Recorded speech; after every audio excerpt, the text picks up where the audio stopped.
O nome dele era sussurrado pelos corredores como uma maldição. Heitor Albuquerque, um nome que, por si só, era capaz de gelar a espinha do mais ambicioso executivo júnior ou do mais experiente diretor de departamento. Aos 42 anos de idade, ele havia construído um império no setor imobiliário que redesenhara a silhueta de São Paulo. Seus edifícios eram como extensões de sua própria personalidade, frios, imponentes, feitos de vidro e aço, arranhando o céu com uma arrogância silenciosa que desafiava a gravidade e a concorrência. Mas não eram os prédios que o tornavam uma lenda. Era o homem por trás deles. Heitor Albuquerque não era apenas um bilionário. Ele era uma anomalia, um fantasma que assombrava o último andar do seu próprio universo. Ninguém o via sorrir. Suas reuniões eram conhecidas pela brutal eficiência e pela ausência total de cordialidades. Demissões eram comunicadas por seus advogados através de e-mails impessoais, muitas vezes por erros tão triviais que pareciam pretextos para um sadismo corporativo. Uma vírgula fora do lugar em um relatório, um atraso de 2 minutos para uma reunião, um sapato que não estivesse impecavelmente engraxado.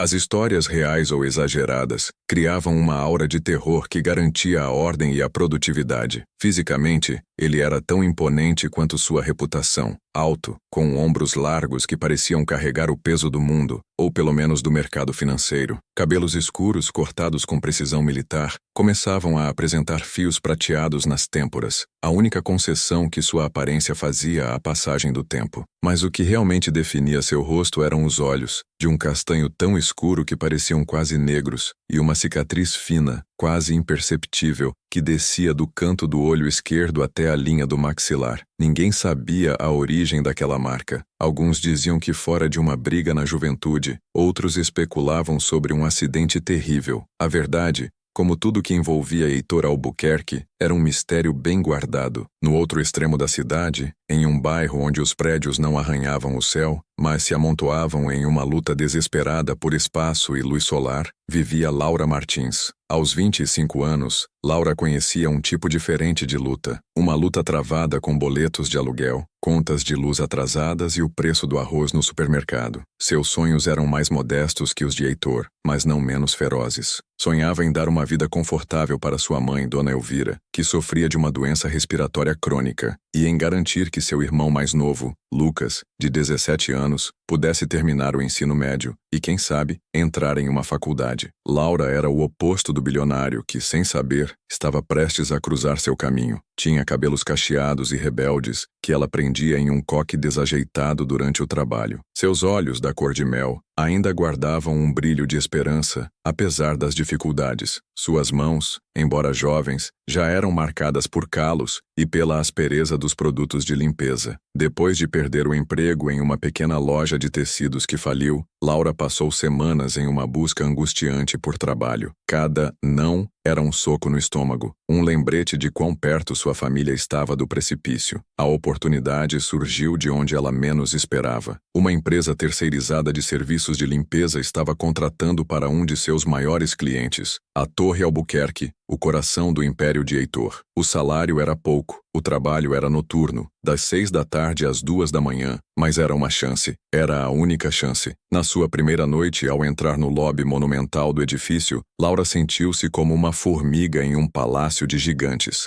O chão de mármore polido refletia as luzes como um espelho d'água. O silêncio era pesado, quebrado apenas pelo zumbido discreto do ar-condicionado. Era um mundo de poder e riqueza que ela só via nos filmes. Regra número 1, disse o supervisor, um homem baixo e carrancudo chamado Valdir, enquanto entregava a Laura seu uniforme cinza. Somos invisíveis. Ninguém nos vê, ninguém nos ouve. Limpamos a sujeira e desaparecemos. Entendido? Laura assentiu, o coração batendo forte. Regra número 2, continuou ele, o tom de voz ainda mais sério. O último andar, o 50º, é proibido. Proibido. Ninguém, absolutamente ninguém da nossa equipe sobe lá. A limpeza daquele andar é feita por outra empresa, durante o dia, com escolta de segurança. Dizem que é onde fica o escritório dele. A palavra dele foi dita com uma reverência temerosa, como se o simples nome de Heitor Albuquerque pudesse materializá-lo ali. As primeiras semanas foram um borrão de corredores intermináveis, escritórios vazios e o cheiro constante de desinfetante. Laura aprendeu a ser uma sombra, movia-se com eficiência esvaziando lixeiras, aspirando carpetes, limpando vidros, sempre com a cabeça baixa, sempre em silêncio. Seus colegas eram igualmente discretos, cada um imerso em sua própria batalha pela sobrevivência. Conversavam pouco, trocando apenas o essencial, como se o medo daquele lugar os tivesse emudecido. Laura era designada principalmente para os andares intermediários, do 20º ao 30º, andares ocupados pelos departamentos de marketing, jurídico e recursos humanos. Eram todos iguais, cubículos organizados, salas de reunião com cadeiras de couro e paredes de vidro. À noite, tudo era silencioso, mas Laura podia quase sentir a tensão que pairava no ar durante o dia, as ambições e os medos que ficavam impregnados nos móveis e nas paredes. Certa noite, quase um mês após sua contratação, uma tempestade desabou sobre São Paulo. A chuva batia contra as janelas da torre com uma fúria assustadora. Um vazamento inesperado foi reportado no 48º andar, apenas 2 andares abaixo do território proibido. Valdir, o supervisor, estava em pânico. "Martins", chamou ele pelo rádio. "Preciso de você no 48º. Agora, uma infiltração na sala de arquivos. Leve todos os baldes que conseguir." Laura correu, pegou o elevador de serviço, o coração aos pulos. O 48º andar era território desconhecido. Ao chegar, encontrou uma cena de caos controlado. A água escorria do teto, formando uma poça perigosa perto de uma fileira de arquivos de metal. Outros 2 funcionários já estavam lá, tentando conter a água com panos. "Rápido, coloque os baldes aqui!" gritou Valdir. Laura trabalhou febrilmente, posicionando os baldes, ajudando a secar o chão, movendo caixas de documentos para uma área segura. A adrenalina a impedia de sentir o cansaço. Depois de quase 1 hora de trabalho intenso, o vazamento foi contido. O gotejar diminuiu até se tornar um som esporádico. "Bom trabalho, pessoal", disse Valdir, o alívio evidente em sua voz. "Podem voltar para suas áreas. Martins, fique e termine de secar o piso. Quero isso brilhando antes de ir embora." Os outros se foram, deixando Laura sozinha naquele andar estranho. O silêncio voltou, agora pontuado pelo gotejar solitário em um dos baldes. Enquanto torcia um pano, ela olhou ao redor. A sala de arquivos era vasta e fria. Uma das portas no fundo da sala estava entreaberta, revelando uma escada de serviço. A placa ao lado dizia: "Acesso restrito, andares 49 e 50. A curiosidade, uma força que ela geralmente mantinha sob controle, começou a borbulhar. O andar proibido, o covil da fera. O que haveria lá de tão secreto?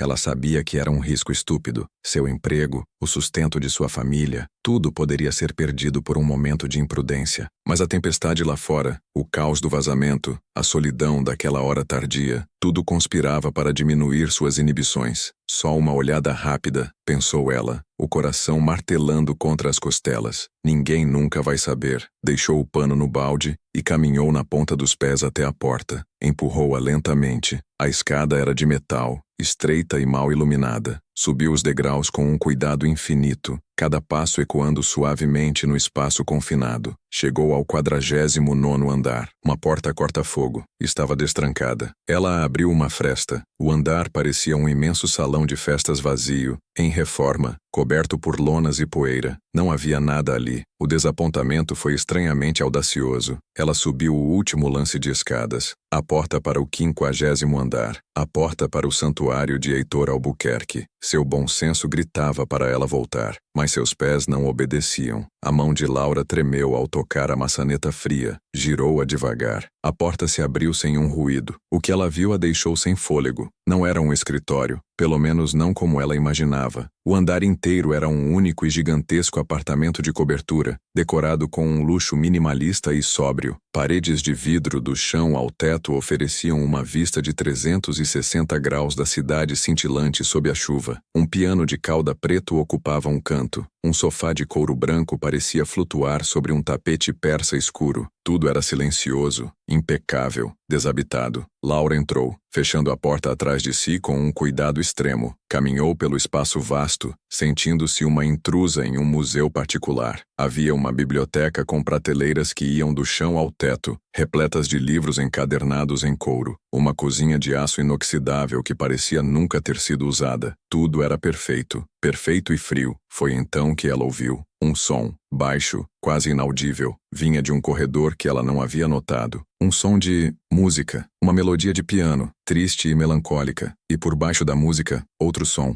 um soluço. O medo de Laura se misturou com uma confusão paralisante. Quem estaria ali? Heitor Albuquerque? Chorando, a imagem era tão absurda, tão incongruente com a lenda, que ela precisava ver. Seguiu o som, cada passo uma eternidade. O corredor levava a uma única porta de madeira escura, ligeiramente entreaberta. Ela espiou pela fresta. O cômodo era um estúdio de arte. Telas de pintura, algumas em branco, outras com esboços a carvão, estavam espalhadas por toda parte. E no centro do cômodo, de costas para a porta, estava ele, Heitor Albuquerque. Ele não estava de terno. Vestia uma calça de moletom cinza e uma camiseta preta simples. Estava sentado em um banco diante de uma tela enorme em um cavalete. A música de piano vinha de um pequeno aparelho de som em uma mesa ao lado. Em sua mão direita, ele não segurava um pincel, segurava um pedaço de carvão. E ele não estava pintando. Estava desenhando com uma fúria e uma dor que eram palpáveis. O som que Laura ouvira não era um soluço, era um som gutural, um gemido de angústia que escapava de seus lábios a cada traço que ele fazia na tela. Laura se inclinou um pouco mais para ver o que ele desenhava, e o que viu fez seu sangue gelar. A tela estava coberta por um único rosto, desenhado dezenas, talvez centenas de vezes, sobreposto em uma confusão de linhas e sombras. Era o rosto de uma mulher. Uma mulher com um sorriso radiante e olhos que pareciam conter toda a alegria do mundo. E em todos os desenhos, sem exceção, havia lágrimas escorrendo pelo rosto dela, lágrimas negras de carvão que manchavam sua beleza. Absorta na cena, Laura não percebeu que havia se apoiado demais na porta. A madeira rangeu, um som minúsculo, mas no silêncio daquele santuário, soou como um trovão. A música parou. O som do carvão arranhando a tela cessou. Heitor Albuquerque ficou imóvel por um instante, e então, lentamente ele se virou. Seus olhos, que Laura só conhecia através de fotos e da imaginação aterrorizada dos funcionários, encontraram os dela. Não havia raiva neles. Havia algo muito pior. Havia o choque de uma alma exposta, a dor de uma ferida secreta sendo tocada. Sua expressão, antes uma máscara de frieza impenetrável, estava completamente despedaçada pela vulnerabilidade. Laura ficou congelada, incapaz de respirar, de se mover, de pensar. O uniforme cinza de faxineira de repente pareceu queimar em sua pele, marcando-a como a intrusa, a profanadora daquele inexplicável ritual de dor. O silêncio se estendeu por 1, 2, 10 segundos, e então, a voz dele, baixa e rouca, quebrou o feitiço. Quem é você? As palavras dele pairaram no ar, afiadas como cacos de vidro. Quem é você? Não era uma pergunta, era uma acusação. O som da própria voz de Laura parecia ter ficado preso em sua garganta, um nó de pânico puro. Seus olhos estavam fixos nos dele, e ela viu a vulnerabilidade ser engolida por uma escuridão fria, uma tempestade se formando onde, segundos antes, havia apenas dor. A máscara estava voltando ao lugar, peça por peça, e Laura sabia que precisava dizer algo antes que ela se fechasse por completo.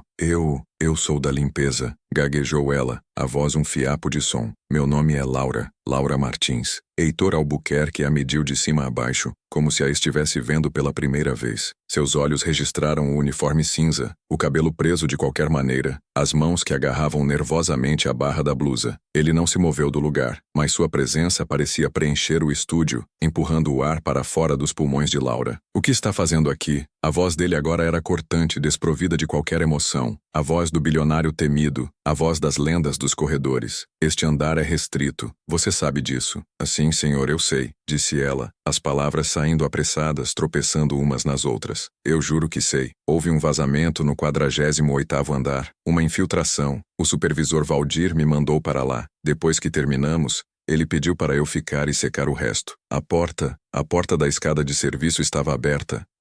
Ela parou, incapaz de formular uma desculpa plausível. A verdade parecia fraca e estúpida. Eu fui curiosa. Como dizer isso ao homem que demitia pessoas por uma vírgula errada? Você foi curiosa, completou ele, e a ausência de surpresa em sua voz foi mais aterrorizante do que qualquer grito. Ele deu um passo em direção a ela. Laura recuou instintivamente, batendo as costas contra o batente da porta. Um erro. O movimento pareceu quebrar a imobilidade dele. Ele atravessou o estúdio em poucas passadas largas e silenciosas. Parou a menos de 1 metro dela, forçando-a a erguer o queixo para encará-lo. De perto, a cicatriz em seu rosto era mais proeminente, uma linha prateada contra a pele bronzeada. Seus olhos negros pareciam sondar a alma dela, procurando por mentiras, por segundas intenções. Laura sentiu uma lágrima de puro medo escorrer por sua bochecha. Ela não a enxugou. Não ousava mover um músculo. Você está demitida, disse ele, as palavras caindo como uma sentença de morte. Pegue suas coisas, saia do meu prédio. E se uma única palavra sobre o que você viu aqui sair da sua boca, eu vou garantir que você nunca mais consiga um emprego nesta cidade, nem para varrer ruas. Fui claro? O coração de Laura despencou. As contas, o aluguel, os remédios da sua mãe, o futuro de Lucas, tudo se desfazendo por causa de um momento de tolice. O desespero, no entanto, fez algo inesperado. Deu-lhe uma fagulha de coragem. Por favor, sussurrou ela, a voz embargada pelo choro que ela lutava para conter. Por favor, Sr. Albuquerque, não faça isso.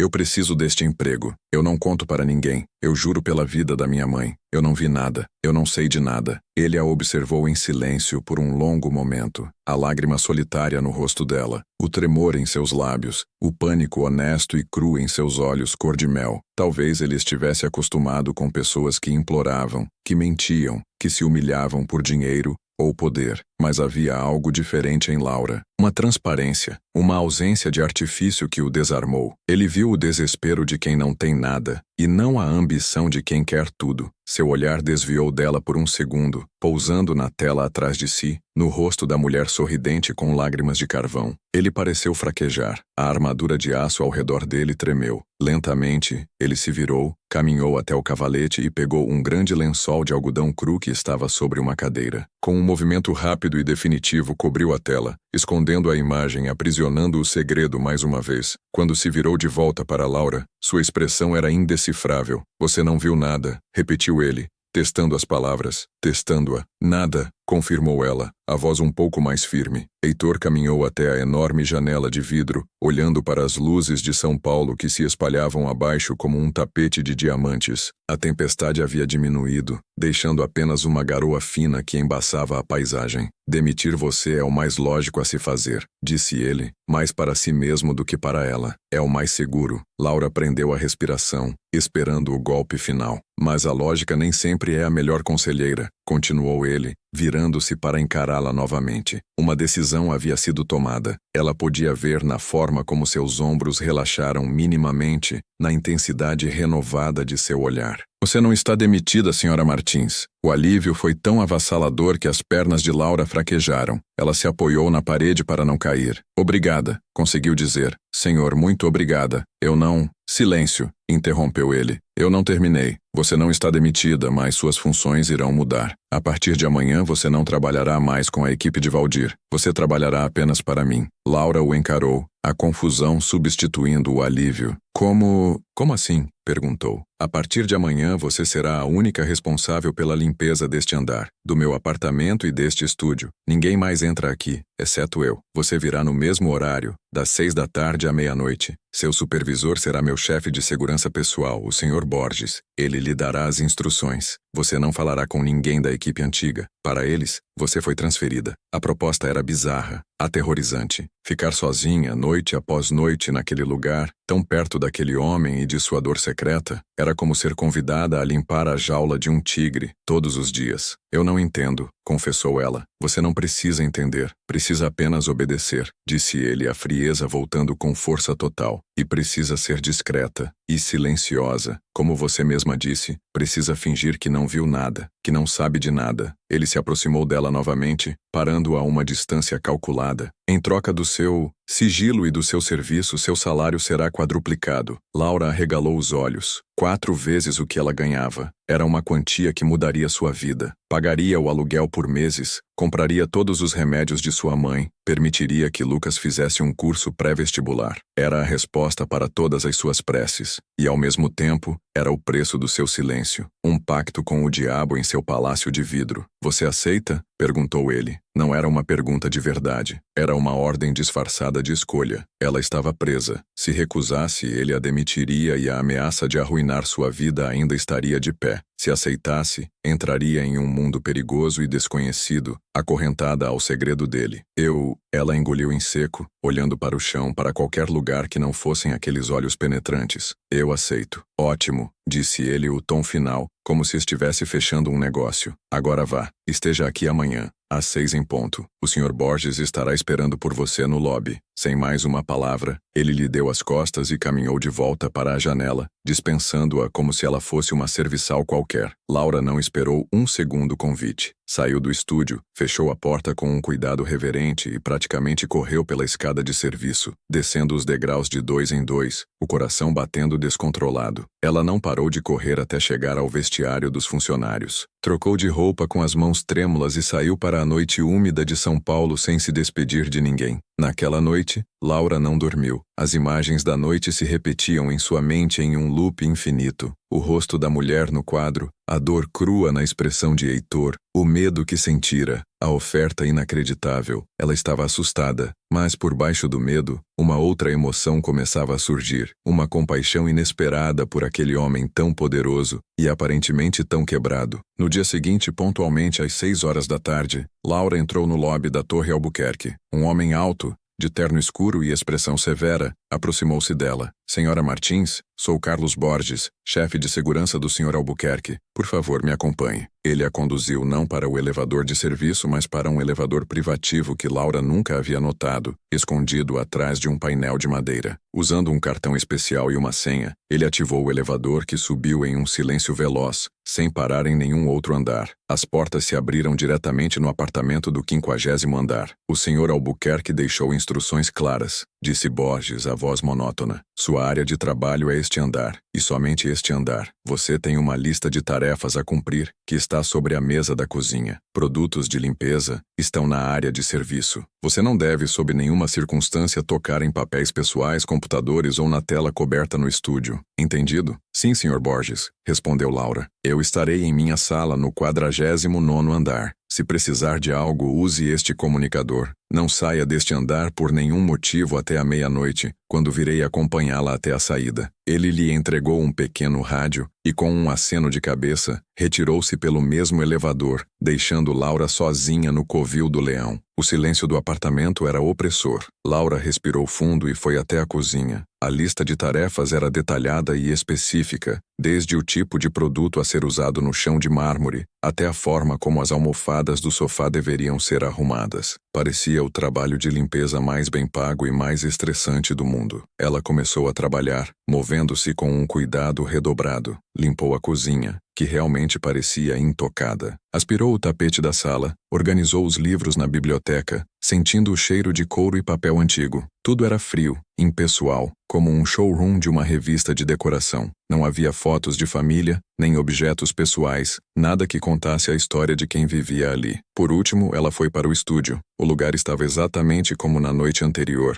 exceto que o pedaço de carvão e os outros materiais de desenho haviam sido guardados. A tela coberta dominava o centro da sala como um fantasma à espera. Laura limpou o chão ao redor, tirou o pó dos móveis, sempre mantendo uma distância segura do cavalete. A curiosidade a consumia, mas o medo era maior. Enquanto limpava debaixo de uma mesa de canto, seus dedos tocaram em algo pequeno e frio no tapete. Ela o pegou. Era um medalhão de prata, em formato de coração. Estava um pouco arranhado e a corrente fina estava quebrada. Por impulso, ela o abriu. Dentro, havia 2 fotos minúsculas. De um lado, uma foto de Heitor Albuquerque, muito mais jovem, talvez no início dos seus 20 anos. Ele estava sorrindo, um sorriso largo e genuíno que transformava completamente seu rosto, suavizando suas feições. Ao lado dele, na outra metade do coração, estava a mulher do quadro. O mesmo sorriso radiante, os mesmos olhos cheios de vida. Eles pareciam incrivelmente felizes. Na base da foto dela, gravado em letras minúsculas, estava um nome: Sofia. Laura sentiu o coração apertar. Sofia, a mulher que Heitor desenhava com tanta dor. O que teria acontecido com ela? Foi nesse momento que ela ouviu o som suave do elevador privativo chegando. Pânico a inundou. Borges havia dito que só voltaria à meia-noite. Ela olhou para o relógio. Eram apenas 9 horas. A porta do elevador se abriu e Heitor Albuquerque entrou no apartamento. Ele parou abruptamente ao vê-la ali, no meio do estúdio. Seus olhos passaram do rosto assustado de Laura para a mão dela, fechada em punho. "O que você tem aí?" perguntou ele, a voz perigosamente calma. Laura sentiu o medalhão de prata em sua mão. Frio, pesado, a prova de um segredo que ela acabara de tocar. Lentamente, ela abriu a mão, revelando o coração de prata na palma. O rosto de Heitor se contraiu. A máscara de frieza não apenas rachou, ela se estilhaçou, revelando por um breve e terrível segundo a mesma dor crua e devastadora que Laura havia testemunhado na noite anterior. "Onde você achou isso?" sussurrou ele, a voz quebrada pela emoção, dando um passo trôpego em sua direção. Aqui está a terceira parte da história. Parte 3. O mundo de Laura encolheu até se resumir ao pequeno medalhão de prata em sua palma e ao rosto devastado do homem à sua frente. O tempo pareceu esticar, cada segundo se tornando uma eternidade de silêncio tenso. A pergunta dele, "Onde você achou isso?", ecoava no estúdio, não como uma interrogação, mas como o lamento de uma ferida reaberta. Laura ergueu os olhos do medalhão para o rosto dele. A dor ali era tão nua, tão avassaladora, que o medo dela se transformou em outra coisa, algo mais profundo e instintivo: compaixão. Ela viu o homem por trás do monstro, o menino por trás do bilionário, e sua voz, quando finalmente encontrou o caminho para sair, era suave e desprovida de pânico. "Estava no chão", disse ela calmamente. "Debaixo da mesa, no tapete. Eu estava limpando e o encontrei. Eu não sabia o que era até eu o abrir. Me desculpe." Heitor não parecia estar ouvindo a explicação dela. Seus olhos estavam fixos no coração de prata, como se o objeto tivesse o poder de hipnotizá-lo, de arrastá-lo para um lugar no tempo do qual ele não conseguia escapar. Ele estendeu a mão, não de forma abrupta ou ameaçadora, mas com uma hesitação trêmula que contradizia tudo o que ela sabia sobre ele. Laura, sem pensar, colocou o medalhão na mão dele. O contato de seus dedos foi breve, mas Laura sentiu a pele dele, fria como gelo. Assim que o metal tocou a palma de Heitor, ele fechou a mão ao redor do objeto com uma força possessiva, como se temesse que ele pudesse se desintegrar. Seus ombros largos, que sempre pareciam tão retos e inabaláveis, curvaram-se ligeiramente. Ele deu um passo para trás e se sentou pesadamente em um banco de madeira, a cabeça baixa, a mão que segurava o medalhão apoiada no joelho. Laura permaneceu onde estava, incerta sobre o que fazer. Deveria sair? Ficar? Qualquer movimento parecia uma profanação daquele momento de luto privado. Ela decidiu ficar em silêncio, tornando-se mais uma vez a sombra que deveria ser, uma testemunha invisível. Passaram-se minutos que pareceram horas. O único som no estúdio era a respiração pesada e irregular de Heitor Albuquerque e o zumbido distante da cidade lá fora. Finalmente, ele ergueu a cabeça. Seus olhos estavam vermelhos, mas secos, como se todas as suas lágrimas tivessem se esgotado anos atrás, deixando apenas a aridez da dor. "Era da minha esposa", disse ele, a voz rouca, um sussurro que mal quebrou o silêncio. O nome dela era Sofia. Laura assentiu lentamente, sem dizer nada, reconhecendo a confissão como a dádiva frágil que era. "Eu dei a ela no nosso primeiro aniversário de namoro", continuou ele, olhando para a própria mão fechada. "Ela nunca o tirava. Nunca." Ele fez uma pausa, engolindo em seco, a luta para manter o controle evidente na tensão de sua mandíbula. Ela morreu há 10 anos. 10 anos. Uma década de luto. Uma década desenhando o mesmo rosto, revivendo a mesma perda, a frieza dele, sua reclusão, sua reputação temível. Tudo começou a fazer um sentido terrível e trágico. Ele não era apenas um homem cruel, era um homem assombrado. "Eu sinto muito", disse Laura, e as palavras, embora simples, foram carregadas de uma sinceridade que pareceu alcançar Heitor. Ele a olhou, e pela primeira vez, não havia ameaça, nem frieza, nem avaliação em seu olhar. Havia apenas uma exaustão profunda, a fadiga de um homem que carregava um fardo pesado demais por tempo demais. "Esta semana", começou ele, a voz vacilando por um instante. Esta semana marca o aniversário, o 10º aniversário. É sempre a pior época. Isso explicava tudo. A intensidade renovada de sua dor, a razão pela qual ele estava ali naquele estúdio naquela noite, tentando exorcizar seus demônios com um pedaço de carvão. Eu não devia ter dito isso a você, falou ele de repente, como se despertasse de um transe. A máscara começou a se recompor, a vulnerabilidade recuando para as sombras. Ele se levantou, o bilionário de volta ao comando. Esqueça o que eu disse. Esqueça este medalhão. Apenas continue seu trabalho e não toque na tela. Ele se virou e saiu do estúdio, caminhando em direção à área privada de seu apartamento, deixando Laura sozinha com o eco de suas palavras e o peso de um segredo que agora era, de certa forma, dela também. A partir daquela noite, algo mudou. A dinâmica entre eles, antes baseada no medo e na intimidação, transformou-se em uma espécie de trégua silenciosa e frágil. Laura não era mais apenas a faxineira, era a guardiã de um segredo, a única pessoa no mundo que havia vislumbrado a alma ferida de Heitor Albuquerque. E ele, por sua vez, parecia tratá-la não como uma funcionária, mas como uma presença neutra, quase reconfortante em sua discrição. A rotina dele se estabeleceu em um padrão estranho. Laura chegava pontualmente às 6. Borges a acompanhava no elevador privativo e depois se retirava. Ela começava sua limpeza, sempre de forma metódica e silenciosa. Na maioria das noites, Heitor estava lá. Às vezes ficava trancado em seu escritório, a luz sob a porta indicando longas horas de trabalho. Em outras, ele estava na sala de estar, sentado no sofá escuro com um copo de uísque na mão, apenas olhando para as luzes da cidade, perdido em pensamentos. Ele nunca mais a surpreendeu no estúdio, mas ela sabia que ele ia para lá depois que ela saía. Pela manhã, quando chegava, às vezes encontrava um novo esboço sobre a mesa, sempre o rosto de Sofia, com uma expressão diferente, às vezes alegre, às vezes pensativa, mas sempre com a sombra da tristeza nos olhos que ele desenhava. Eles raramente falavam. Um boa noite formal quando ele passava por ela, um aceno de cabeça, mas uma comunicação não verbal começou a se desenvolver. Laura notou seus hábitos. Ele raramente tocava nos jantares elaborados que um chefe particular deixava para ele na geladeira, preferindo um simples sanduíche ou, na maioria das vezes, nada. Ele mantinha a temperatura do apartamento sempre alguns graus mais fria do que o confortável, e os livros em sua biblioteca não eram apenas para decoração. Ela via marcadores de páginas se movendo, indicando que eram lidos. Eram principalmente livros de filosofia e poesia, títulos que falavam de perda, de significado e de solidão. Movida por um impulso que ela mesma não entendia bem, Laura começou a fazer pequenas coisas, gestos minúsculos que quebravam a impessoalidade de seu trabalho. Percebendo que ele quase não comia, ela começou a comprar pão fresco na padaria perto de sua casa e o deixava na cozinha com um bilhete simples, para o seu sanduíche. Ela não assinava, não precisava. Na primeira vez que fez isso, sentiu um medo paralisante de ter cruzado uma linha. E se ele visse aquilo como uma insolência? Mas na noite seguinte, o pão havia sumido, e ao lado da tábua de migalhas, havia uma nota de R$100. Laura sentiu o rosto queimar. Ele havia entendido tudo errado. Achou que ela queria dinheiro. Naquela noite, ela deixou o dinheiro de volta, com outro bilhete. Não foi por isso. Depois disso, o dinheiro não apareceu mais, mas os pães continuaram a desaparecer. Uma noite,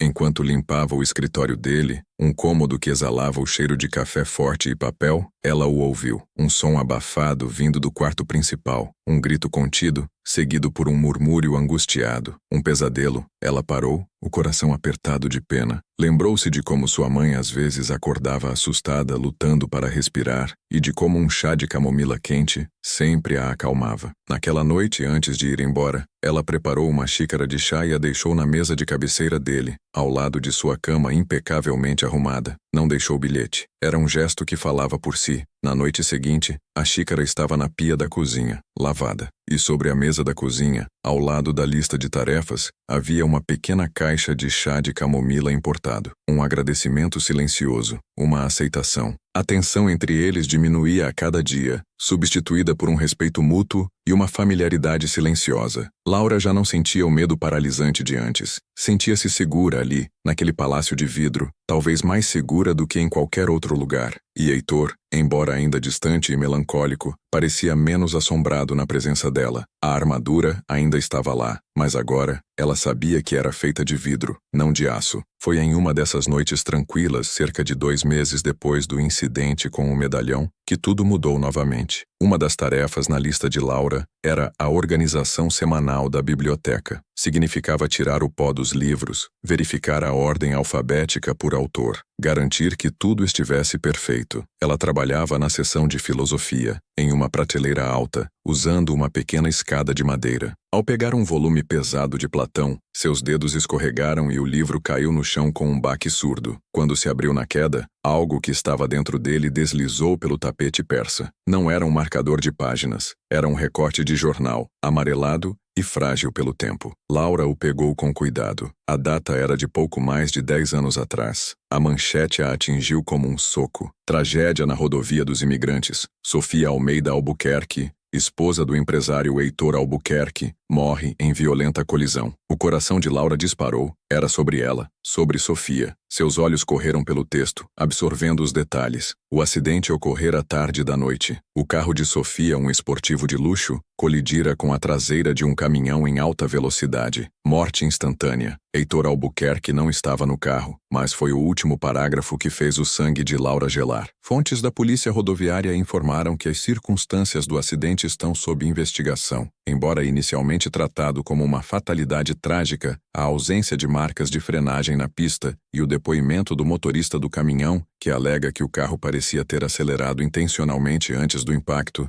levantaram questionamentos. A possibilidade de um ato deliberado não foi descartada pelas autoridades. Ato deliberado. Suicídio? Ou, algo pior, a palavra assassinato piscou em sua mente, absurda e aterrorizante. O artigo não dizia mais nada. Era vago, insinuante, deixando um rastro de perguntas terríveis. A imagem que ela tinha de uma simples e trágica perda se estilhaçou, dando lugar a um cenário muito mais sombrio e complexo. Por que Heitor guardaria aquele recorte específico, com aquela insinuação terrível dentro de um livro de filosofia? Absorta no pedaço de papel amarelado, ela não ouviu os passos silenciosos no tapete. Não ouviu a porta da biblioteca se abrir. Só percebeu que não estava mais sozinha quando a sombra dele caiu sobre ela. Laura ergueu a cabeça bruscamente. Heitor Albuquerque estava parado ali, a menos de 2 metros de distância. Seu rosto era uma máscara de fúria gelada. Ele não estava olhando para ela. Estava olhando para o recorte de jornal em sua mão.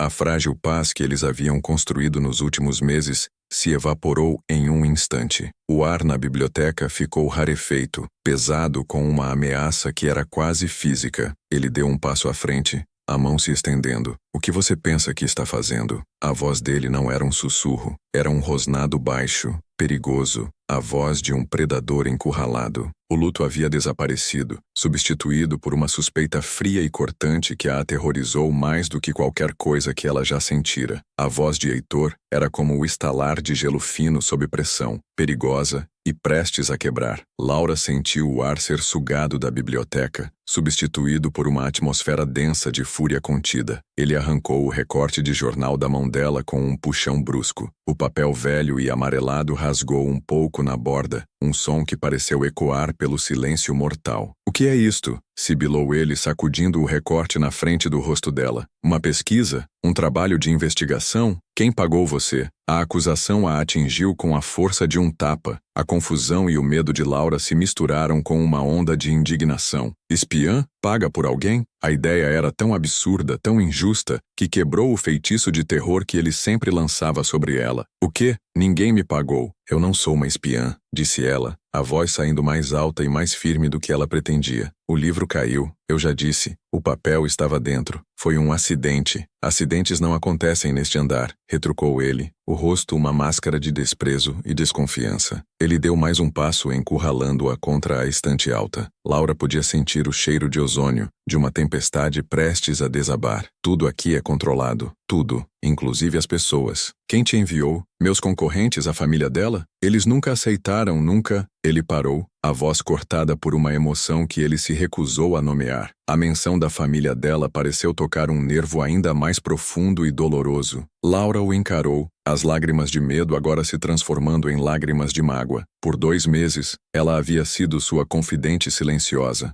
Havia respeitado seu espaço, guardado seu segredo, oferecido pequenos gestos de cuidado que ele, à sua maneira, havia aceitado. E agora, ao primeiro sinal de problema, ele a descartava como uma traidora, uma mercenária. A injustiça doeu mais do que o medo. "Você realmente acredita nisso?" perguntou ela, a voz tremendo, não de pavor, mas de uma decepção profunda. Depois de tudo o que eu vi, o senhor acha que eu venderia a sua dor por dinheiro? Que tipo de pessoa o senhor pensa que eu sou?" A sinceridade crua de sua pergunta pareceu atravessar a armadura dele. Ele a olhou de verdade, talvez pela primeira vez naquela noite, e viu não uma espiã, mas a jovem assustada e compassiva que havia deixado um chá em sua cabeceira. A fúria em seus olhos vacilou, dando lugar à exaustão e à dor que eram suas companheiras constantes. Ele amassou o recorte de jornal na mão, o som do papel sendo esmagado preenchendo o silêncio. Com um suspiro que pareceu vir do fundo da alma, ele se afastou dela, passando a mão livre pelo cabelo, em um gesto de frustração e derrota. "Não", disse ele, a voz baixa e cansada virado de costas para ela. "Eu não acho que você seja esse tipo de pessoa, mas o medo de que alguém descubra a verdade, me transforma em um monstro." Ele se virou para encará-la, os ombros caídos. A energia perigosa havia se dissipado, deixando para trás apenas um homem esgotado. "Você quer saber a verdade por trás daquele artigo, Laura? A verdade que eu enterrei sob camadas de dinheiro, advogados e mentiras por 10 anos. Laura apenas assentiu, o coração batendo forte, sabendo que estava no limiar de um segredo muito mais profundo do que imaginara. Heitor caminhou até uma poltrona de couro perto da janela e sentou-se pesadamente. Ele gesticulou para que ela se sentasse na poltrona oposta. Laura obedeceu, sentindo-se como se estivesse em uma audiência solene. "Sofia não morreu em um acidente", começou ele, olhando para a noite lá fora, para a cidade que era seu reino, mas que também era o túmulo de suas memórias. "Ela tirou a própria vida." As palavras caíram na biblioteca silenciosa com o peso de uma bigorna. Suicídio. A insinuação do artigo era real. "Minha esposa, a Sofia que o mundo conhecia, a mulher daquelas fotos." Ele fez um gesto na direção do estúdio. Era luz pura, energia, riso, paixão pela vida. Mas havia uma outra Sofia, uma que quase ninguém via, uma que era assombrada por uma escuridão que vinha em ondas sem aviso. Ele fez uma pausa reunindo forças para continuar. "Hoje os médicos chamariam de transtorno bipolar, ou depressão profunda. Na época nós não tínhamos um nome para isso. Era apenas a tristeza dela. Ela se recusava a procurar ajuda. Achava que era uma fraqueza, uma falha de caráter. E eu era jovem, arrogante. Achava que o meu amor seria suficiente para curá-la, que eu poderia protegê-la da própria mente." Sua voz estava carregada de uma culpa antiga e corroída. "Na noite em que ela morreu tivemos uma briga, a pior de todas. Eu disse coisas que eu me arrependo todos os dias da minha vida. Eu queria forçá-la a ver um médico, a aceitar tratamento. Ela me acusou de querer interná-la, de querer roubar sua essência. Ela saiu, pegou o carro, e eu a deixei ir. Achei que ela precisava de espaço. Achei que ela voltaria, como sempre voltava." Ele fechou os olhos,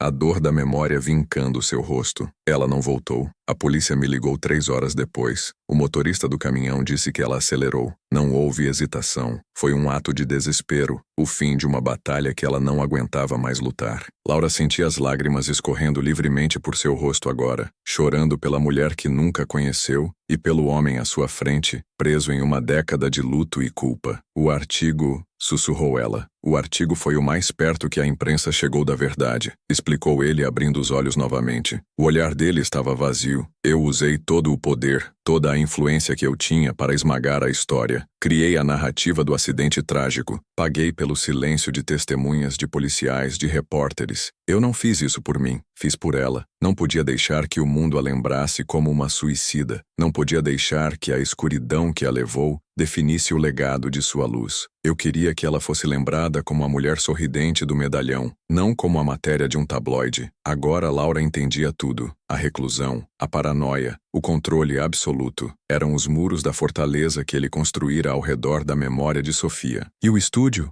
Os desenhos? disse ela compreendendo. São a minha penitência, confessou ele. É a minha forma de tentar encontrá-la de novo, de tentar lembrar como ela era antes da doença, antes da briga, antes do fim. Mas a cada ano que passa, a memória do sorriso dela fica mais fraca, e a memória da minha culpa fica mais forte. É por isso que as lágrimas nos desenhos são sempre de carvão. São as minhas lágrimas, não as dela. Um silêncio profundo se instalou entre eles. Não era mais um silêncio de medo ou estranhamento. Era um silêncio de compreensão, de dor compartilhada. Laura se levantou e, movida por um impulso que vinha do fundo de sua alma, aproximou-se dele. Hesitou por um segundo, e então, gentilmente, pousou a mão no ombro dele. Heitor se enrijeceu com o toque como um animal assustado, mas ele não se afastou. Após um momento, sob a mão dela, o ombro dele relaxou e ele inclinou a cabeça para a frente, um gesto de rendição total. Naquele instante, não eram mais chefe e funcionária. Eram duas almas solitárias, conectadas por um segredo doloroso.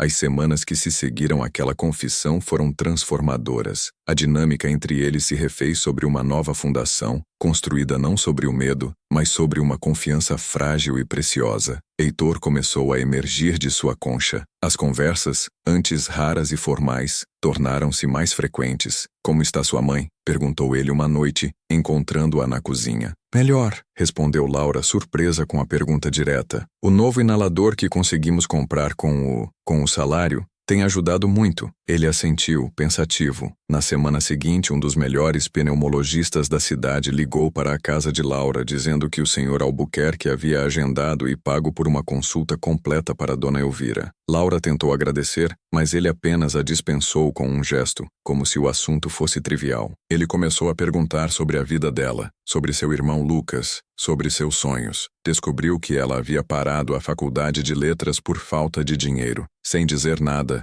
na noite seguinte, deixou um folheto de uma universidade particular sobre a mesa dela, com os cursos noturnos de administração de empresas circulados. Visão para o futuro é mais lucrativo que poesia, dizia um bilhete ao lado, no que parecia ser uma tentativa desajeitada de fazer uma piada. A presença dela parecia ter um efeito calmante sobre ele. Ele ainda tinha suas noites ruins, mas os pesadelos pareciam menos frequentes, e pela primeira vez em muito tempo, Laura o viu trabalhar em uma pintura no estúdio, não um esboço a carvão, mas uma tela com cores. Ele estava tentando pintar o pôr do sol que se via da janela. Ainda era uma pintura melancólica, mas havia cor. Havia um vislumbre de esperança. Toda essa mudança, no entanto, não passou despercebida. Do seu posto no andar de baixo, Carlos Borges, o leal chefe de segurança, observava com crescente alarme. Ele via a faxineira chegando todas as noites, via as luzes do apartamento acesas até tarde, notava a mudança sutil no comportamento de seu chefe, uma leveza que não existia há uma década. Para Borges, que se via como o guardião não apenas da segurança de Heitor, mas também de sua dor autoimposta, essa mudança era perigosa. Ele via Laura não como uma cura, mas como uma infecção. Uma mulher simples manipulando um homem poderoso em seu momento de maior fraqueza. Movido por uma lealdade distorcida, Borges decidiu agir. Usando os vastos recursos de segurança da empresa, ele iniciou uma investigação profunda e não autorizada sobre a vida de Laura Martins. Vasculhou seu passado, suas finanças, sua família, procurando por qualquer sujeira, qualquer coisa que pudesse usar para provar que ela era uma ameaça e convencê-lo a mandá-la embora. E ele encontrou algo, um segredo enterrado no passado da família Martins, algo que nem mesmo Laura parecia saber. Uma noite, à meia-noite em ponto, quando Laura desceu pelo elevador privativo, encontrou Borges esperando por ela no lobby. O ar ao redor dele parecia ainda mais frio que o normal. Senhora Martins, disse ele, a voz desprovida de qualquer cordialidade. Uma palavra. Laura parou, sentindo um arrepio de mau presságio. O seu tempo neste prédio acabou, disse Borges, sem rodeios. Seus olhos eram como duas pedras de gelo. Do que o senhor está falando? Perguntou Laura confusa. O senhor Albuquerque não me disse nada. Ele não precisa. Eu estou dizendo. Eu sei o que você está fazendo. Insinuando-se, usando a fragilidade dele para conseguir o que quer.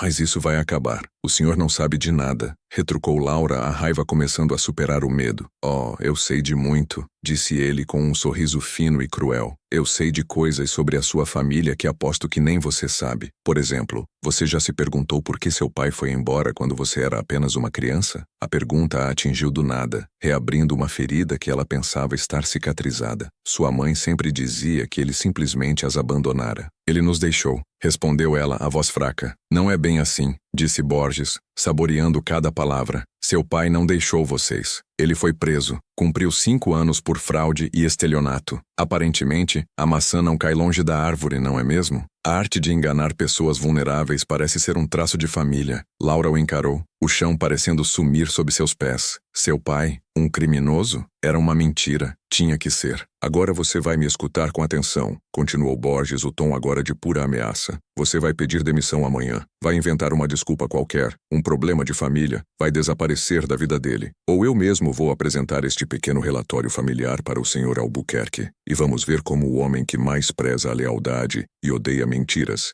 reage ao descobrir que a sua nova confidente é filha de um vigarista. A escolha é sua. Laura saiu para a noite paulistana, mas não sentiu o ar frio em seu rosto, nem ouviu o barulho do trânsito ao seu redor. O mundo havia se tornado um túnel escuro e silencioso, com as palavras de Carlos Borges ecoando nas paredes. Filha de um vigarista. A arte de enganar. A revelação sobre seu pai era uma bomba que havia explodido os alicerces de sua identidade. Tudo o que ela sabia sobre sua própria história, sobre o homem cujo abandono silencioso havia moldado parte de sua vida, era uma mentira. O trajeto de ônibus para casa foi um borrão. Ela desceu em seu ponto, caminhou pelas ruas familiares de seu bairro, mas sentia-se uma estranha em sua própria pele. Ao entrar no pequeno e limpo apartamento, encontrou sua mãe na cozinha, cantarolando baixo enquanto preparava um chá. O cheiro de erva doce enchia o ar, um aroma que sempre significara segurança e conforto. Naquela noite pareceu sufocante. Filha, o que aconteceu? Você está pálida como um fantasma, disse Dona Elvira virando-se e secando as mãos em um pano de prato. A preocupação em seu rosto era instantânea. Laura não conseguiu responder. Apenas desabou em uma das cadeiras da cozinha. As lágrimas que segurara desde o lobby, finalmente jorrando em um dilúvio silencioso e doloroso.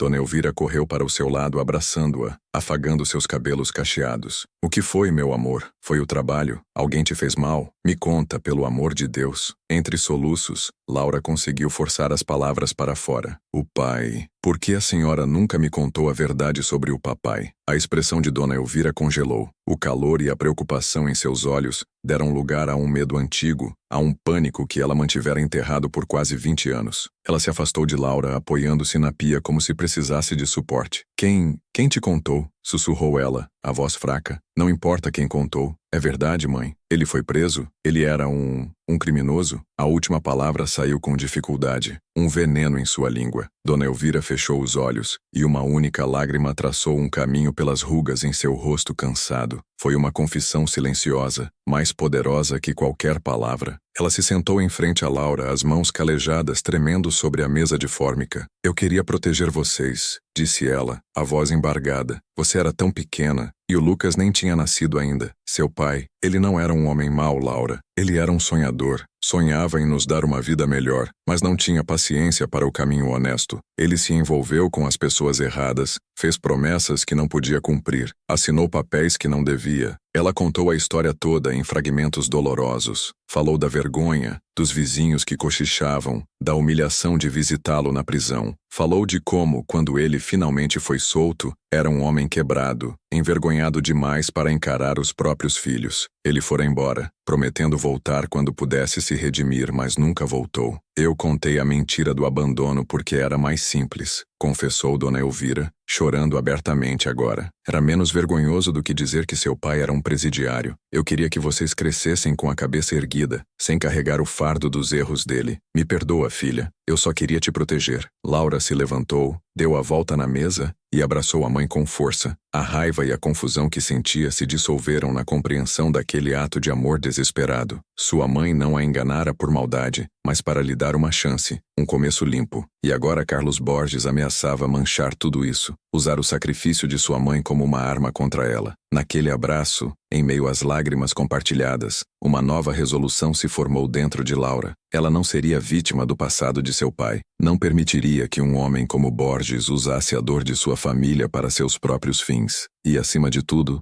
não insultaria Heitor com uma mentira. Ele havia lhe confiado sua verdade mais sombria. Ela lhe devia a mesma honestidade, por mais terríveis que fossem as consequências. Na noite seguinte, Laura se arrumou para o trabalho com uma calma assustadora. O medo ainda estava lá, um nó frio em seu estômago, mas estava coberto por uma camada de determinação. Ela chegou à Torre Albuquerque, subiu no elevador privativo com Borges, que a olhou com um ar de triunfo presunçoso, certo de que ela estava ali para cumprir suas ordens. Ela não disse uma palavra. Encontrou Heitor na biblioteca lendo. Ele ergueu os olhos quando ela entrou, e um esboço de sorriso tocou seus lábios, um gesto que havia se tornado comum entre eles. O sorriso morreu quando ele viu a expressão no rosto dela. Laura, o que houve? Perguntou ele, fechando o livro e se levantando. Senhor Albuquerque, eu preciso conversar com o senhor, disse ela, a voz surpreendentemente firme. E depois do que eu tenho para dizer, o senhor talvez nunca mais queira me ver. A curiosidade dele se transformou em uma atenção focada e séria. Ele gesticulou para a poltrona. Sente-se. Diga.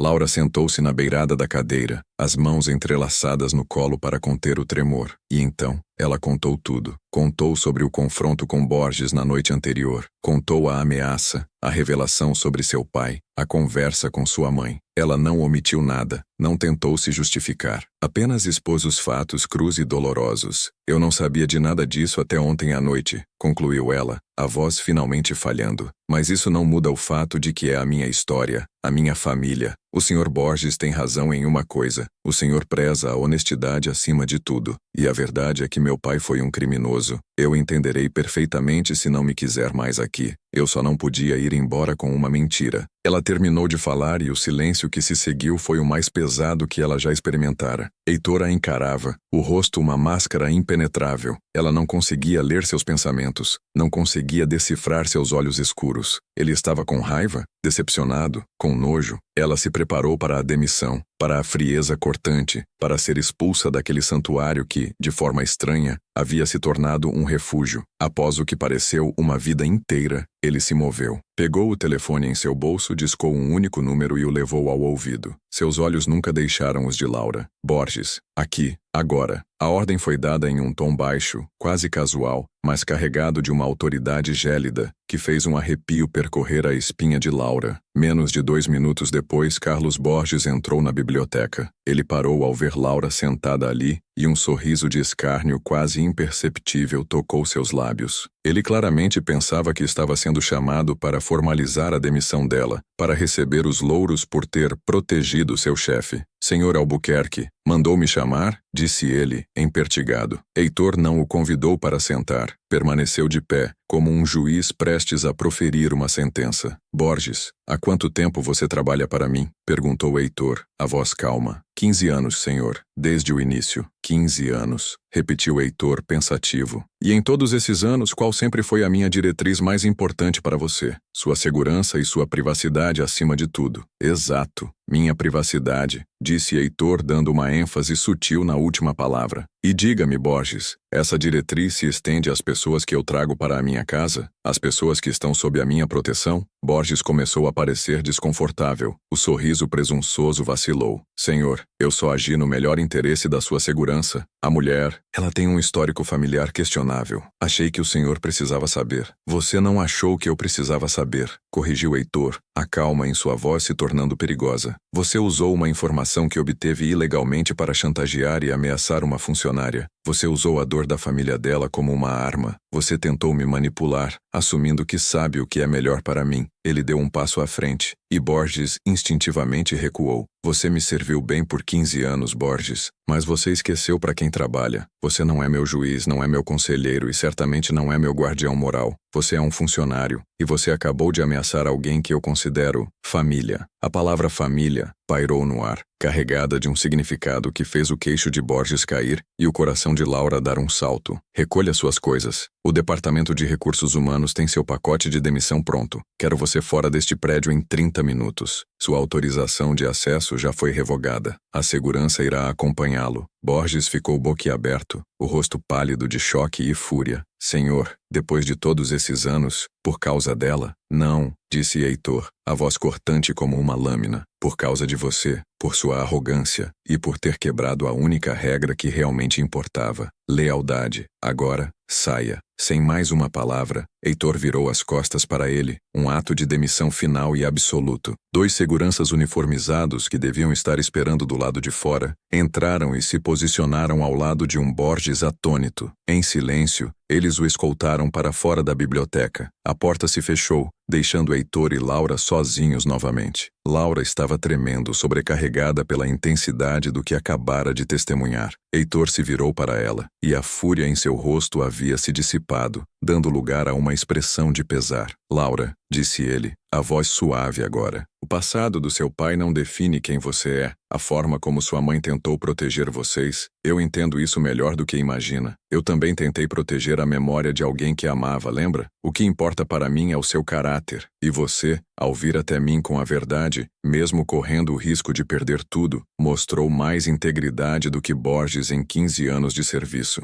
Ele se aproximou e, pela primeira vez, iniciou um gesto de conforto. Ele pegou a mão dela entre as suas. Você não vai a lugar nenhum. Seu lugar é aqui, se você quiser ficar. As lágrimas de Laura, desta vez, eram de alívio e gratidão. Eu quero, sussurrou ela. Aquele momento selou algo entre eles. A última barreira, a do chefe e da funcionária, havia sido demolida. Eles eram parceiros, aliados, unidos por suas verdades dolorosas. Nos dias que se seguiram, uma nova normalidade se instalou, mais leve e mais aberta. Mas a sombra de Borges ainda pairava. Heitor sabia que um homem como ele, demitido de forma tão humilhante, não iria embora em silêncio. A vingança era uma certeza. A retaliação veio uma semana depois. Não foi através da imprensa como poderiam ter esperado. Foi algo muito mais cirúrgico e cruel. O telefone de Heitor tocou em uma tarde de sábado enquanto ele e Laura estavam na sala de estar, discutindo calmamente qual filme assistir. Era um número desconhecido, mas ele atendeu. Albuquerque, disse ele. Um silêncio do outro lado da linha, e então uma voz masculina, tensa e carregada de uma animosidade antiga. Heitor, é o Ricardo. Heitor ficou tenso. Ricardo, seu cunhado, o irmão mais velho de Sofia. Eles não se falavam desde o funeral, 10 anos atrás. A família de Sofia nunca gostara dele, culpando sua ambição e seu estilo de vida intenso pela infelicidade da irmã. Ricardo, o que você quer? Eu acho que está na hora de termos uma conversa, Heitor, sobre a minha irmã. Um homem muito prestativo me procurou. Um tal de Carlos Borges.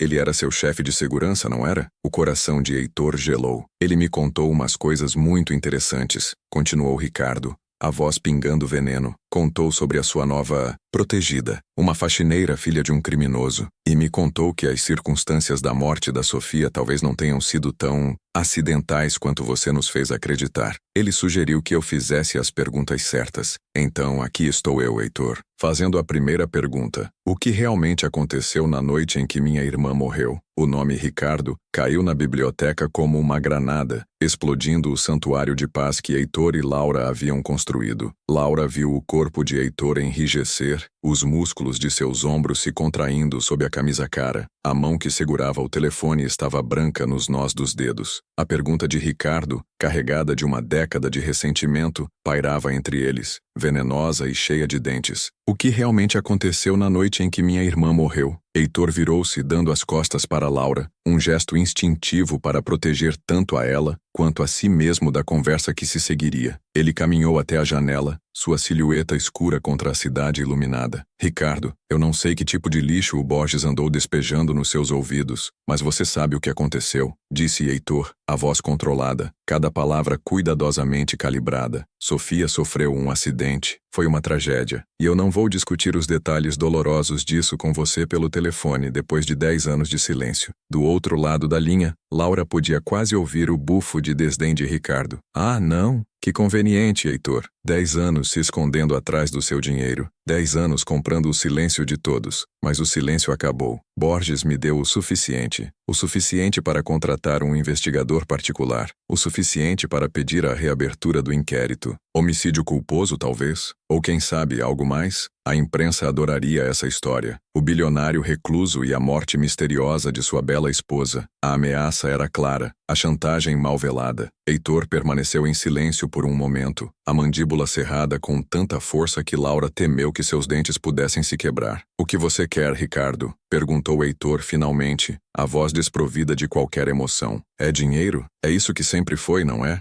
Desta vez não, cuspiu Ricardo. Desta vez eu quero a verdade. Quero que você olhe nos olhos do meu pai, da minha mãe, e conte o que você fez com a minha irmã. Quero que você admita que a destruiu. Você a tirou de nós, a levou para o seu mundo sujo e a quebrou. Sua irmã estava doente, Ricardo, disse Heitor, a voz baixa e tensa, a confissão que ele nunca fizera a ninguém além de Laura. Ela precisava de ajuda e vocês, com essa sua adoração cega, se recusaram a ver. Mentiroso, gritou Ricardo, a voz distorcida pelo telefone. Sofia era a pessoa mais cheia de vida que eu conheci. Até conhecer você. Você era a doença dela, Heitor. E agora você a substituiu. Borges me contou sobre a sua nova peça de caridade, a faxineira. Quão baixo você consegue ir? Laura sentiu o insulto como um golpe físico, mas seus olhos estavam fixos em Heitor. Ela viu a dor daquelas acusações, a forma como elas se alinhavam perfeitamente com a culpa que ele carregava. Ricardo não estava apenas atacando-o, estava validando seus piores medos sobre si mesmo. Chega, disse Heitor, a voz agora cortante como aço. Você quer uma conversa? Você terá uma conversa, mas nos meus termos, na sua casa. Estarei aí no próximo fim de semana, sábado, ao meio-dia. Tenha toda a família reunida. Se há um show que você quer, daremos um show, mas eu vou apenas uma vez. E depois disso, Ricardo, se você ou qualquer membro da sua família se aproximar de mim ou de qualquer pessoa associada a mim novamente, eu usarei cada centavo que tenho para garantir que o nome Almeida seja sinônimo de ruína. Estamos entendidos? Houve um silêncio chocado do outro lado da linha, seguido por um "estaremos esperando", rosnado. Heitor desligou o telefone sem se despedir. Ele permaneceu de costas para Laura por um longo tempo,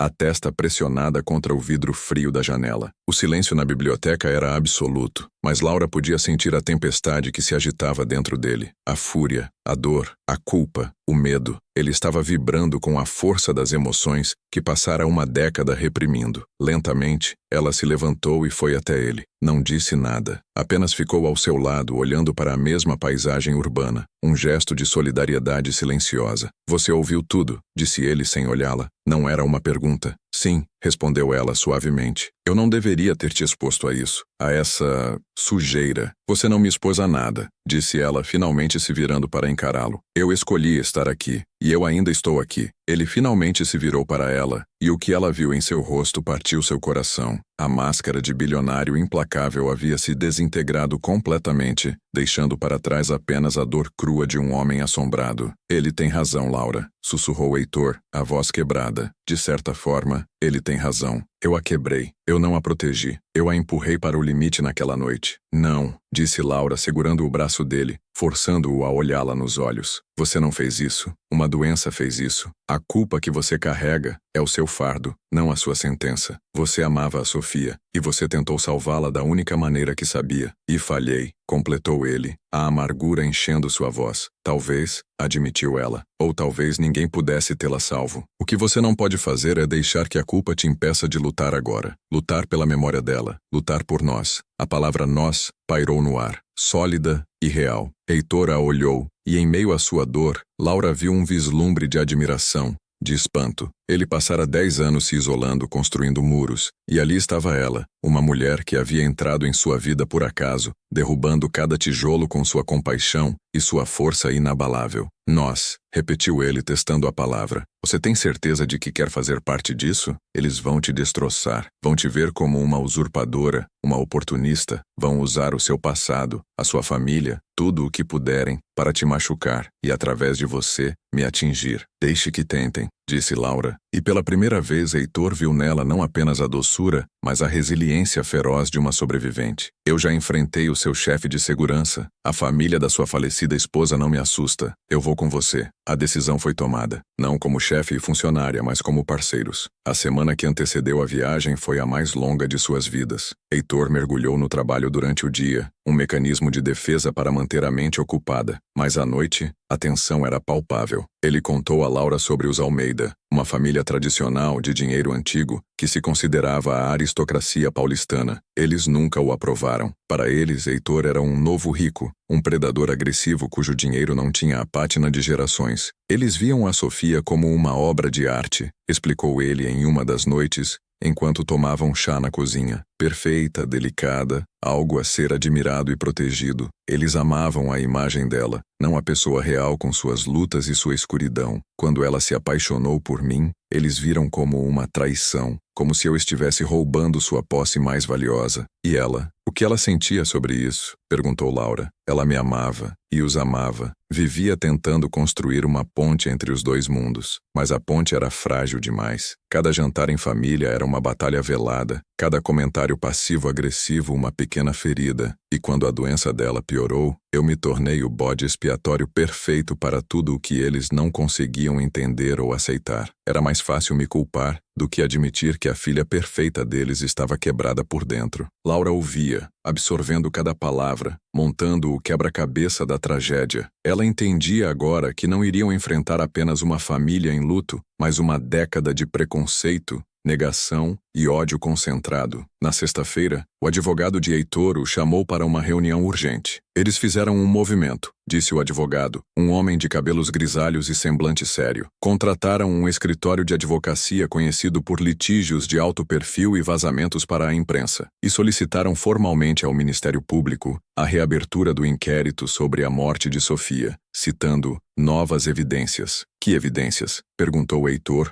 o rosto impassível. O depoimento de Carlos Borges é fraco, baseado em insinuações e na sua mudança de comportamento após a chegada da senhora Martins. Mas, com a pressão da família Almeida, é o suficiente para criar um problema de relações públicas muito sério. Heitor, meu conselho, como seu advogado, é fazer um acordo. Ofereça a eles uma quantia substancial para que desistam disso. Heitor o ouviu em silêncio, e quando o advogado terminou, ele simplesmente balançou a cabeça. Não. Sem acordos, sem mais dinheiro para comprar silêncio. Desta vez vamos enfrentá-los com a verdade. Prepare uma declaração. Se eles vazarem algo para a imprensa, nós responderemos. O advogado o olhou, chocado com a mudança de estratégia. Por 10 anos a ordem fora sempre enterre isso. Agora era enfrente isso. A influência de Laura era inegável. Na manhã de sábado eles partiram. Heitor dirigia seu sedã de luxo, um carro discreto para seus padrões, mas que ainda assim parecia uma nave espacial nas ruas mais simples que atravessaram para sair da cidade. Laura estava no banco do passageiro, vestindo um vestido simples, mas elegante,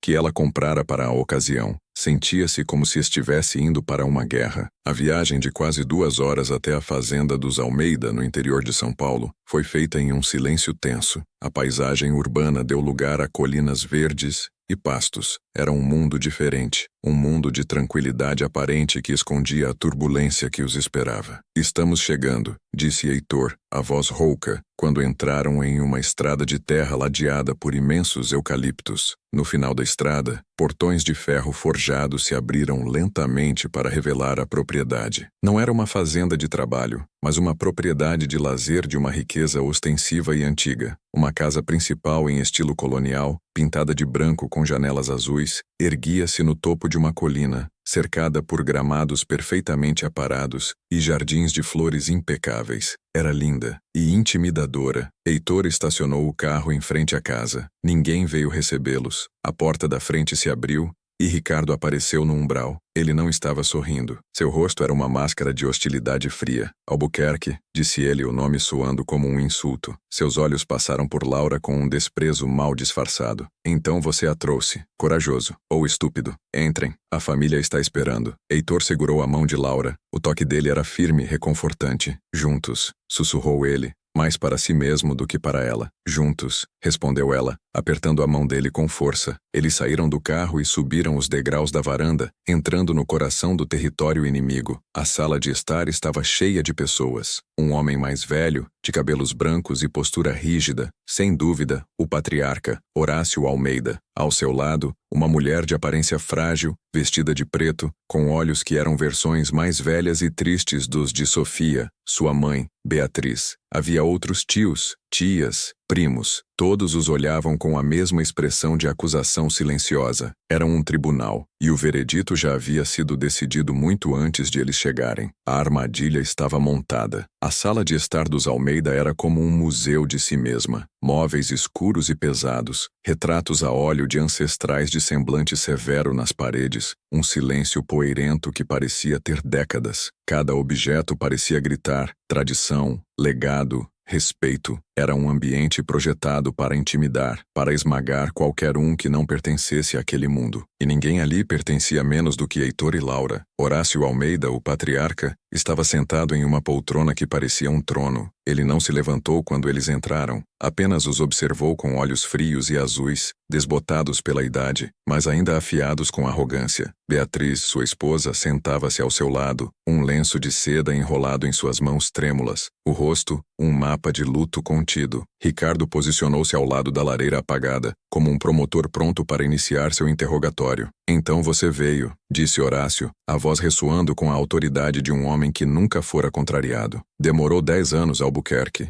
10 anos para ter a decência de encarar esta família. Eu não vim aqui por decência, Horácio, respondeu Heitor, a voz calma, mas firme. Ele e Laura permaneceram de pé, uma frente unida no centro da sala. Eu vim porque o seu filho, movido pela vingança de um ex-funcionário meu, decidiu exumar uma dor que deveria ter sido deixada em paz. Paz? Zombou Ricardo. Não existe paz quando há justiça a ser feita. Nós o recebemos em nossa casa, em nossa família. Entregamos a você o que tínhamos de mais precioso, e você a devolveu para nós em um caixão lacrado. Ele deu um passo à frente, os olhos queimando de ódio. Borges nos contou tudo. Contou como você se trancou naquela sua torre de marfim por uma década, assombrado pela culpa. E agora, entendemos o porquê. Ele também nos contou sobre ela, disse Ricardo apontando o queixo para Laura com desprezo absoluto. A faxineira, é este o seu troféu? Substituir a minha irmã por alguém do esgoto para limpar a sua consciência suja? O insulto foi tão vil, tão cruel, que Laura sentiu o ar faltar. Mas Heitor apertou sua mão com mais força, um sinal para que ela permanecesse firme. O nome dela é Laura, disse Heitor a voz baixa e perigosa. E ela tem mais dignidade e caráter do que você jamais terá. Ela não tem nada a ver com isso. Tem tudo a ver, interveio Horácio, batendo com a mão no braço da poltrona. A presença dela aqui é uma profanação da memória de Sofia. É a prova final da sua falta de escrúpulos. Você nos disse que foi um acidente,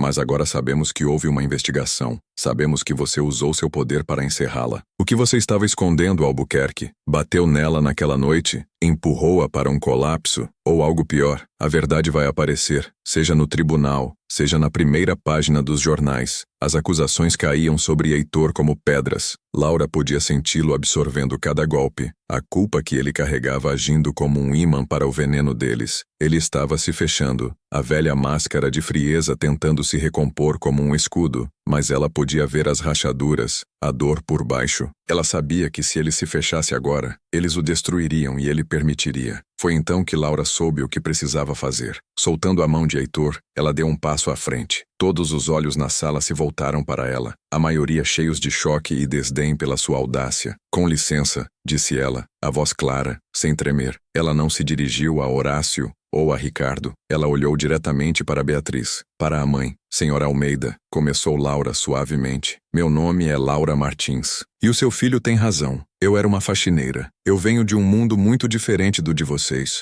Um mundo onde as pessoas não têm retratos nas paredes, mas têm contas atrasadas e o medo constante de não ter o que pôr na mesa. Mas a dor, senhora, a dor é a mesma em todos os mundos. Beatriz a encarou, os olhos tristes arregalados de surpresa. Vocês falam da Sofia como se ela fosse uma obra de arte, algo perfeito e intocável, e eu tenho certeza de que ela era maravilhosa. Mas ninguém é perfeito. Ninguém é feito apenas de luz. Às vezes, as pessoas que mais brilham por fora são as que mais lutam contra a escuridão por dentro. Uma escuridão que ninguém vê, porque todos estão ocupados demais admirando o brilho. As palavras de Laura pairaram no ar, simples, mas ressoando com uma verdade inegável. Essa escuridão não é fraqueza, é uma doença. E ela mente para a pessoa que a carrega, dizendo que ela não vale nada. Mente para a família, se escondendo atrás de sorrisos forçados. Vocês amavam a imagem da sua filha, mas me pergunto, vocês realmente viram a mulher por trás da imagem? Viram a luta dela? Ou era mais fácil culpar o homem que a amava, em vez de admitir que a perfeição de vocês tinha uma rachadura? Cale a boca, rosnou Ricardo. Você não sabe de nada. Eu sei o que é carregar um fardo em silêncio, continuou Laura, sem desviar o olhar de Beatriz. E eu sei que o homem ao meu lado passou 10 anos se punindo por não ter conseguido salvar a mulher que ele amava, mais do que a própria vida. Ele se trancou, sim, mas não por culpa de um crime. Ele se trancou para proteger a memória dela, para garantir que o mundo se lembrasse do brilho, e não da escuridão que a levou. O discurso de Laura foi como uma pedra atirada em um lago congelado. A superfície de raiva e certeza dos Almeida se estilhaçou. Pela primeira vez, a dúvida apareceu em seus rostos. As palavras dela foram a faísca de que Heitor precisava. Encontrando a força nos olhos cor-de-mel de Laura, ele deu um passo à frente, ficando ao seu lado. A sua filha se matou, Beatriz, disse ele, a voz embargada, mas firme, falando a verdade em voz alta para eles pela primeira vez. Ela sofria de uma depressão severa, e nós todos falhamos com ela. Eu falhei, por achar que meu amor bastava, e vocês falharam, por exigirem dela uma perfeição que nenhum ser humano pode sustentar. Ele contou tudo, a recusa dela em procurar ajuda, a briga naquela noite, a dor de receber o telefonema, a decisão de encobrir a verdade para proteger o nome dela. Ele não poupou a si mesmo, admitindo sua arrogância, sua raiva, sua culpa esmagadora. Eu passo cada dia da minha vida revivendo aquela noite, concluiu ele, a voz um sussurro rouco. Mas o meu maior arrependimento não é a nossa briga. É não ter tido a coragem de fazer o que a Laura acabou de fazer, de falar a verdade, de honrar a luta da Sofia em vez de escondê-la. Se vocês querem me processar, me processem. Se querem ir para a imprensa, vão. A verdade é esta, dolorosa,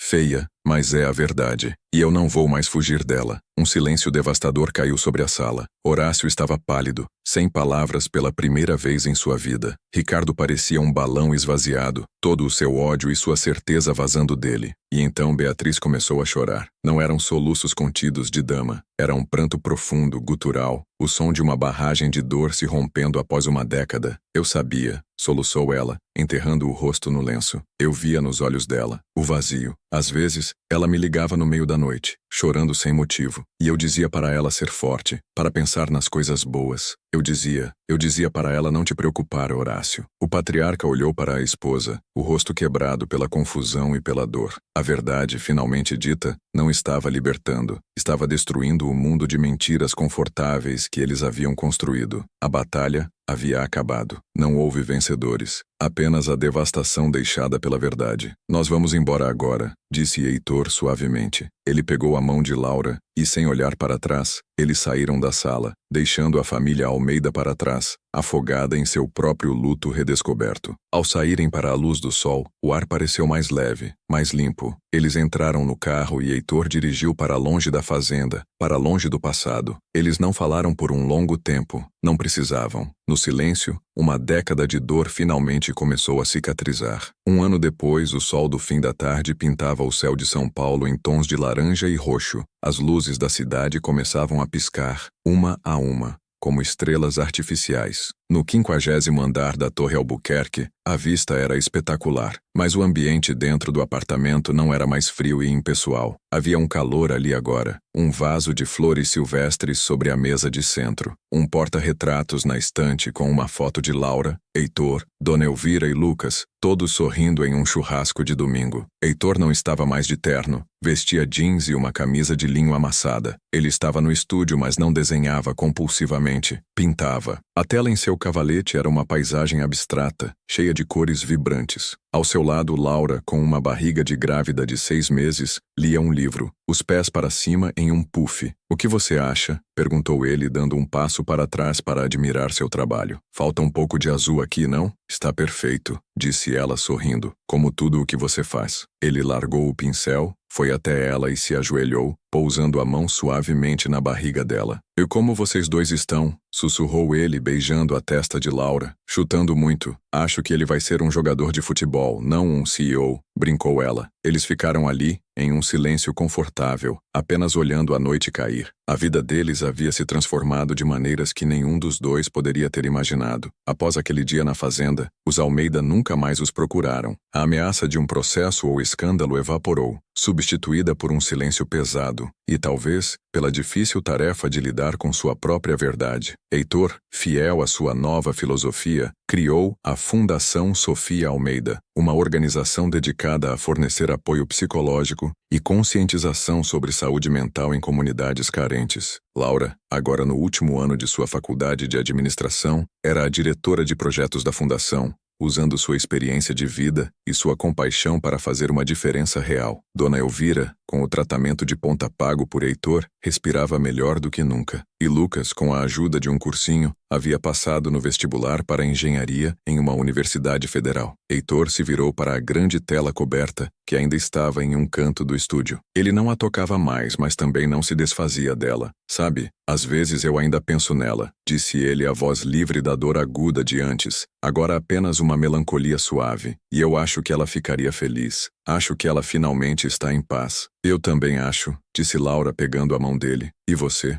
Você está em paz? Heitor olhou para ela, para a mulher que havia entrado em sua vida como uma faxineira invisível e que havia limpado não apenas o seu apartamento, mas a sua alma. Ele olhou para a barriga dela, para a promessa de um futuro que ele nunca pensou que teria. Seus olhos, antes escuros e assombrados, brilhavam com uma luz nova. Mais do que paz, Laura, disse ele, a voz embargada pela emoção. Eu encontrei a felicidade. Aquele bilionário temido de São Paulo, ele morreu há muito tempo. Você o matou com sua bondade. Ela sorriu, as lágrimas brilhando em seus olhos. Eu não o matei. Eu apenas o ajudei a encontrar o caminho de volta para casa. E enquanto a última luz do dia desaparecia, eles se beijaram, selando a promessa de uma vida construída, não sobre a negação da dor, mas sobre a coragem de enfrentá-la, e sobre o amor improvável que nasceu do mais profundo e guardado dos segredos.